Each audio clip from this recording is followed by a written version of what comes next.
Marami kahit sa mga henerasyon ngayon ang naniniwala sa lihi.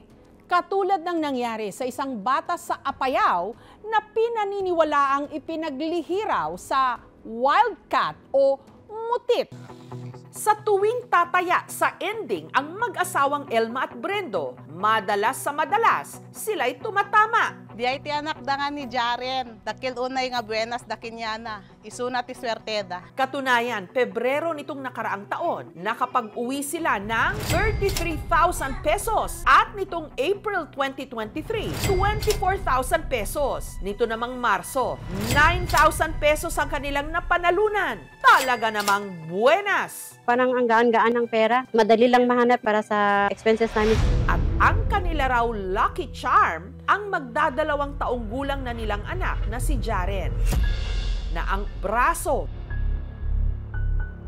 ulo, mukha, at buong katawan,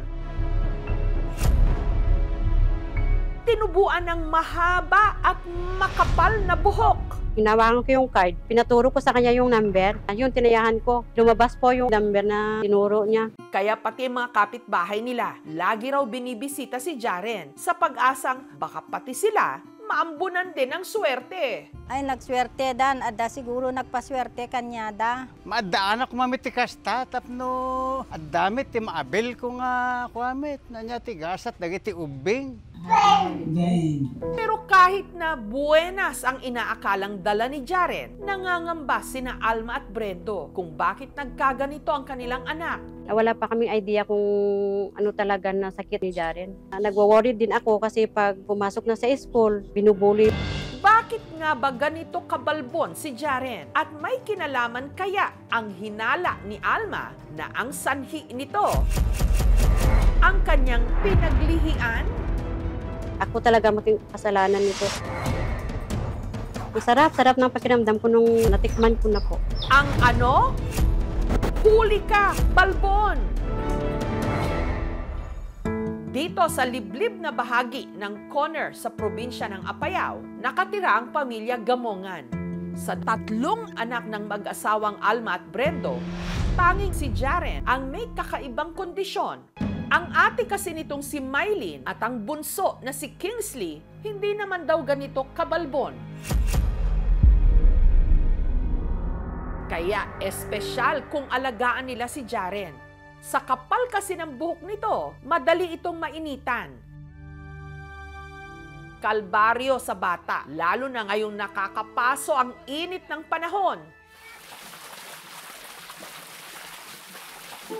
Para mapreskuhan, pinapaliguan nila si Jaren ng maligamgam na tubig. Habang nakikita ko siya, lalo na pag pinapaliguan ko kasi buong katawan niya nakikita ko yan. Parang sakit sa loob. Pirmi rin nila itong tinututukan ng electric fan. Pag sobrang nainitan, lalong-lalo na ngayon, tag-init. Hanggang sa pagtulog, madalas daw iritable si Jaren. Sobrang nangangati. Hindi naman nagkakaroon ng rashes pero hindi makakatulog pag hindi nakamot ng tatay niya yung likod. Kwento ni Alma, pagkapanganak pa lang niya kay Jaren, pambihira na raw talaga ang kapal ng buhok nito sa katawan, ulo, pati na sa mukha. Hindi ko talaga tanggap, ma'am, na ganun yung itsura ng baby ko. Talagang parang as in na hindi mo ma-identify yung mukha niya. Parang baby ng monkey, pati yung kulay niya, parang kawawang-kawawa siya. Pagtungtong nito ng 1 taong gulang.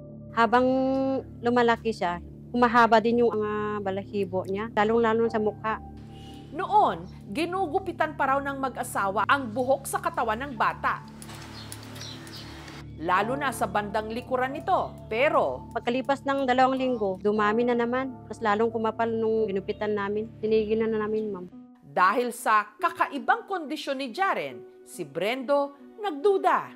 Sabi ng mga barkado, nakuha niya sa abroad. Si Alma, na masukan noong DH o domestic helper sa Singapore. Arabo ba yung tatay ng bata? Pagkalipas ng 3 buwan, pagbabago na yung mukha niya, yung lalaki na bilan ko, talagang hawig na hawig siya. Natanggap ko na siya. May kinatatakutang hinala si Alma kung bakit nagkaganito ang kanyang anak. Posibleng dahil daw sa kanyang pinaglihian? Yung 4 months, parang gustong-gusto kong kainin yung mutit. Yung tawag namin yung wildcat. Ang sarap ng pakiramdam ko nung natikman ko na po. Isang beses ko lang kinain. Yung musang po is locally na tinatawag dito sa amin na mutit. Meron din po siyang common name na Asian palm civet. Hindi pa po sila nanganganib na mawala sa kanilang habitat.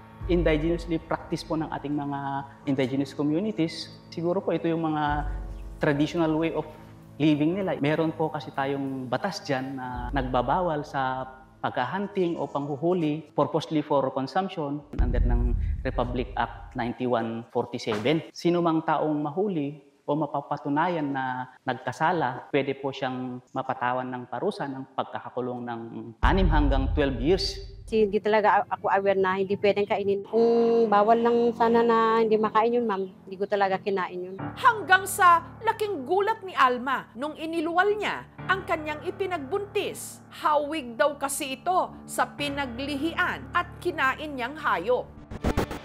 Habang pinapadede ko siya, may sound ng pusa, yung tapos paglingon ko, yung baby ko pala, sinisisi ko sobra sa sarili. Sana hindi ko na lang kinain yung mutit na yun. Kahit pakiramdam nila, isinumpa ng mga mutit o musang ang kanilang pamilya, ang turing pa rin nila kay Jared, biyaya. Ma'am. Simula nung dumating si Jaren sa amin, parang ang gaan-gaan ng pera. Madali lang mahanap. Buenas nga raw ito sa tuwing tataya sila sa ending. Hinawakan ko yung card, pinaturo ko sa kanya yung number. Yun, tinayahan ko. Lumabas po yung number na tinuro niya. Yung palayan namin, dati-dati mga 20 kaban lang yun. Pero ngayon, ma'am, umabot naman ng 30 kaban. 30K din yung pera. Gayunman, hindi pa rin daw maalis sa mag-asawa ang mabahala. Nagwo-worry din ako kasi pag pumasok na sa school, binubuli. Kahit sana sobrang balahibo ni baby, sana wala nang maidulot na sakit si Jaren. Yung mga ibang tao na very judgmental na hindi po biro to.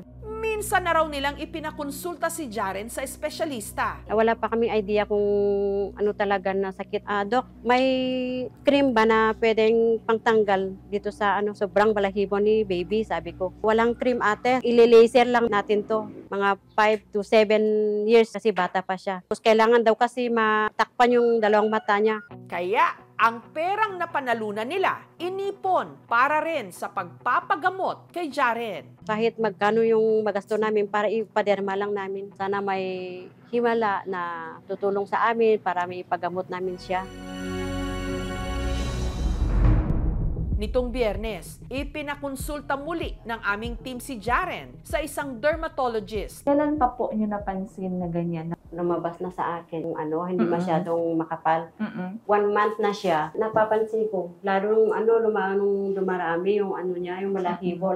Ayon sa doktor, si Jaren, posibleng may kondisyon na kung tawagin, congenital hypertrichosis. Ito po isang inherited condition. Pero rare po ito, ha? Around 1 in 10 billion nagkakaroon nito. In fact, sa buong mundo, konti pa lang ang may ganito na kaso. Wala pang 100 cases. Dahil sa sobra-sobrang buhok na tumutubo sa katawan ng mga may hypertrichosis, tinatawag din itong werewolf syndrome. May posibilidad ba, Dok, na matanggal yung niya? Yung balahibo. Ito po naman ay hindi naman necessary na kailangan na natin tanggalin. Sabi ko, Dok, binubuli yung mga kamag-aral niya. Pwede pong i-laser. Pero ang laser po kasi kailangan po natin takpan yung mata niya. Base assessment kay Jaren, maaaring aabot po ito ng 10 sessions. Pwedeng every month, 4 to 6 weeks. Kahit nagagawin po yung procedure, maaari pa rin bumalik. I recommend na i-observe po muna natin, At pag kaya na makapag-cooperate na si Jaren sa procedure, pwede na pong gawin yun. For example, pag yung mukha muna, Dok, yung ipapalaser namin. Kung sa mukha lang naman, mga more or less, mga 2-5 per session yan usually. Doon ko ba talaga nakuha, Dok? Ganitong itsura niya sa pinaglihian ng mutit? Hindi po nagkaroon po ng mutation doon involved po sa development ng hair follicle. Hindi po dahil sa paglihian. Nangako ang dermatology clinic na susuportahan nila ang pagpapakonsulta kay Jaren. Free consult sila at bibigyan po namin ng discount for si Jaren. Matutuloy yung procedure na gagawin sa kanya. Samantala, ang lokal na pamahalaan ng Conner sa Apayao, nagpaabot din ng tulong sa pamilya. Meron po kaming ibigay na grocery na galing po sa LGU Conner. Meron pa kaming financial assistance. Nangako rin silang tutulungan ang mag-asawa sa gastusin at pagpapagamot sa bata. Nagbigay rin ng tulong pinansyal ang aming programa. Maraming salamat po. Malaking tulong na po kay Jaren kasi check up na naman niya next month. Saktong-sakto sa laboratory niya to po. Patuloy man ang pagkapal at paghaba ng buhok sa katawan ni Jaren, ang pagmamahal ng kanyang pamilya hindi katulad ng buhok na napuputol o nalalagas.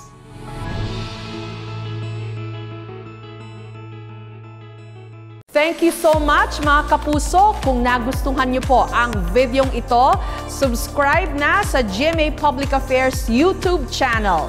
Don't forget to hit the bell button for our latest updates.